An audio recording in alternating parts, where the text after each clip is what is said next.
All right, today we're going to talk about the blues scale, specifically the minor blues scale. We're going to play in the key of E minor today, but before we get to the fretboard, I want to talk about the origins of the scale, how to think of the scale. Start with a G major, the relative major. Play a G major scale.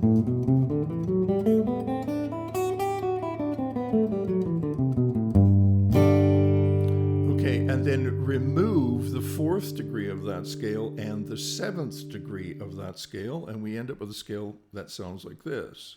After we eliminate the C and the F sharp, those two notes, the two semitones we eliminate. And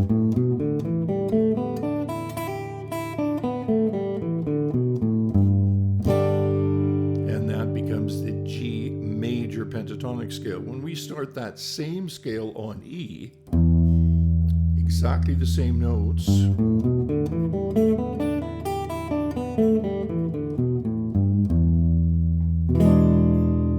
we have the pentatonic scale, 5-note scale, often incorrectly referred to as the blues scale. It is not the blues scale. It's the pentatonic scale, the pentatonic minor, all right? So we have a pentatonic minor and a pentatonic major. The major starts on G, putting us in the key of G.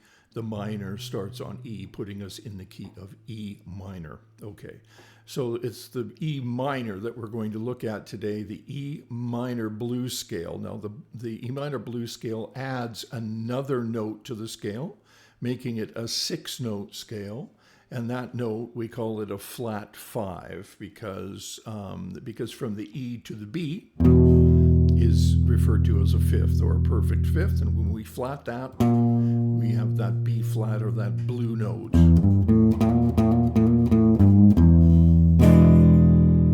Okay, and let's do this scale that we have on the page.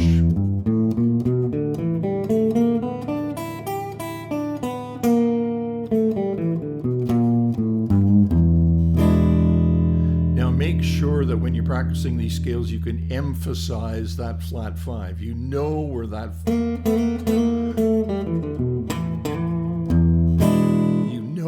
flat 5 is, because that's where you're getting all the funk, right? The tension. Okay. Now let's move up the fretboard so that we can fill up the fretboard with the same scale. This time we're going to start on E at the octave. There's my flat 5. I shift. I'll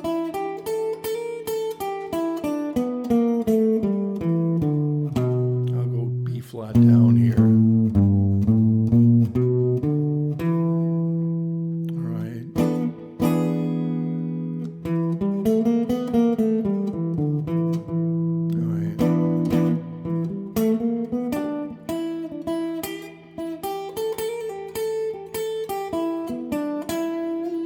So we have, there's that flat 5. And you can also take a different path and get the B flat down there again, as long as you end up back in second position, right? Because we're working our way up the fretboard. And just for a frame of reference, in each case, I'm adding an E7 chord. The first position, E7. Next one, it just helps give us a stronger harmonic context, and it's practical. Okay, next one, moving up the fretboard, and in this case, we're let's call it 5th position, and I think we should begin on the root, right? There's the flat 5.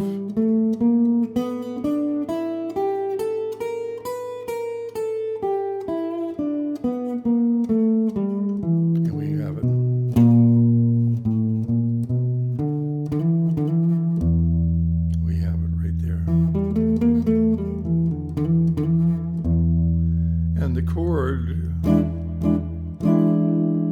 Right, so we have this E7 chord. And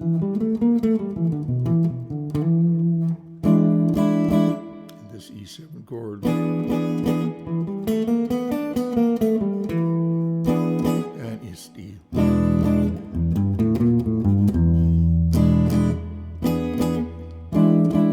Good. And you know there are variations in terms of how, you know, where you choose to play maybe the B flat. You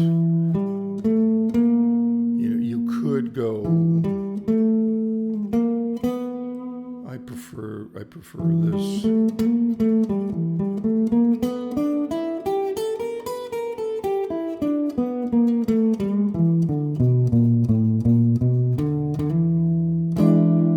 Okay, so now we filled up 3 different regions of the fretboard, and now we're going to move to a new region of the fretboard with a new chord, and this probably it's easiest to look at it as 7th position, chord being right, and here's our root, and we have E, G, A, B flat.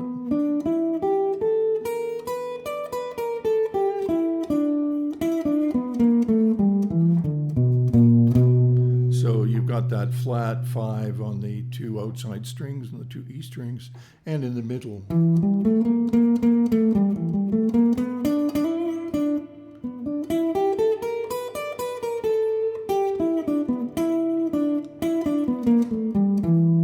And here's your chord. And you could add this one.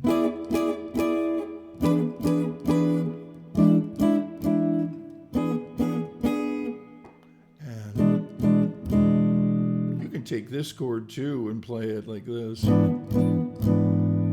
That's nice actually. Well, all you're doing is taking that 3rd and you're moving it down to the bottom, right?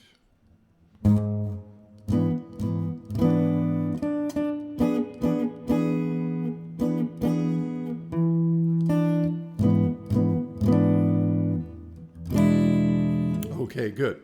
And then that gave us 7th position. Now up we go to position 9, moving up the fretboard.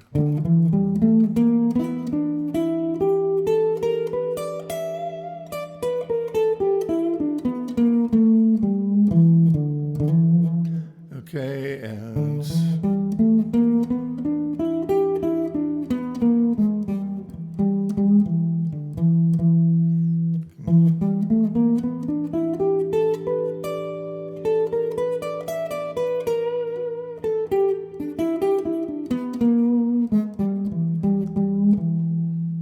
there it is, and we could use this chord here,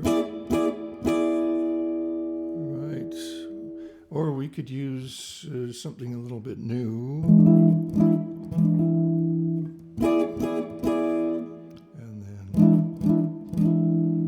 And that one it starts with its root on the bottom. Sort of a cool chord. A little baritone-y.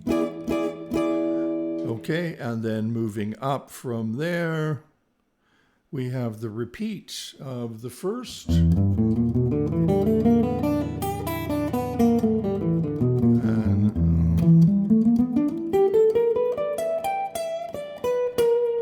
There's our flat 5.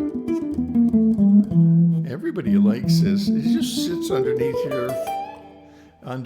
your fingers, but you know you still need to know the rest as well. All right, same 5 notes across the fretboard, and we could have a chord here too. We could use this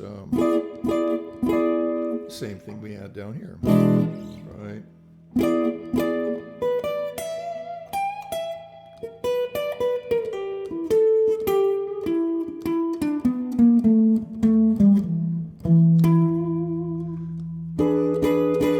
Okay, like that.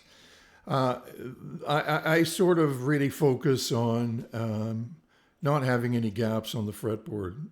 This is what the guitar will teach you, and hopefully this will escalate that process.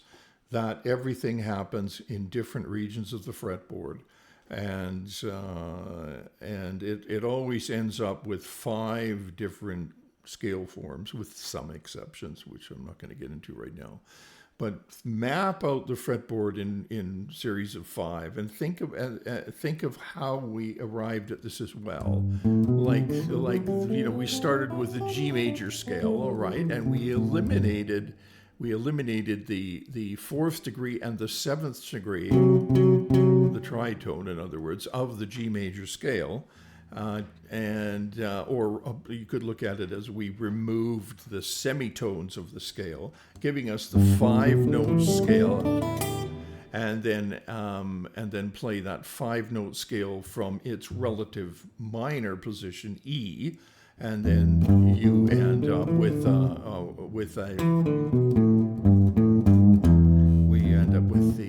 E minor pentatonic. And then you add the flat 5, like a power chord's a 5th, and you lower that 5th, and there's your flat 5. And also don't forget the chords up and down the fretboard, right? Should mention one last thing. When I play 7th chords, I'm very aware that I have in an E7 chord that I have a G sharp, and the G sharp isn't in this scale. And what that, but the common practice is to play the blues scale against that E7 chord, for instance, as the 1 chord in a blues, with that G sharp in it. And that gives you the extra blue note of the lowered 3rd.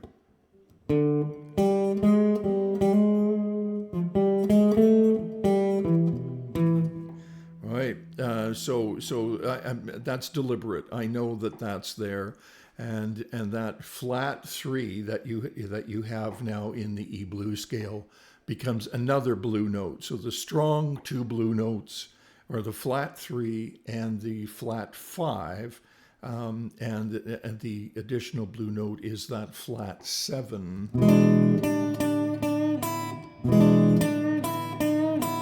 which is also in the blues scale and in the 1 chord of E7. Okay, that's good. Lots of work there.